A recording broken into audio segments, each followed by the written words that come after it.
तर नगर परिषद आणि नगरपंचायतींच्या निवडणुकीची मतमोजणी काही वेळातच सुरू होणार आहे। या पार्श्वभूमीवर कोल्हापूर जिल्ह्यामध्ये मोठ्या प्रमाणावर पोलीस बंदोबस्त तैनात केलेला आहे। राज्याचं लक्ष लागून राहिलेल्या कागल नगर परिषदेच्या मतमोजणी केंद्राबाहेर विशेष सुरक्षा व्यवस्था केलेली आहे। कोणताही अनुचित प्रकार घडू नये यासाठी पोलिसांकडून कडेकोट उपाययोजना केल्या जात आहेत। तर मतमोजणी प्रक्रियेवर प्रशासनाची बारकाईनं नजर आहे।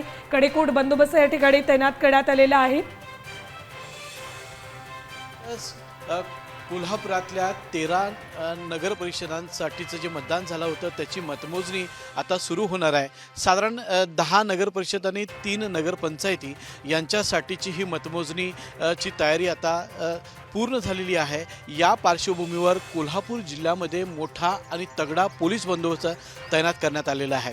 ज्या ज्या ठिकाणी सेन्सिटिव्ह मतदान केंद्र आहेत, मतमोजणी केंद्र आहेत, त्या ठिकाणी हा पोलीस बंदोबस्त तैनात करण्यात आलेला आहे। मी सध्या संपूर्ण महाराष्ट्राचं लक्ष लागून ज्या केंद्रावर राहिलेलं आहे ते म्हणजे कागल।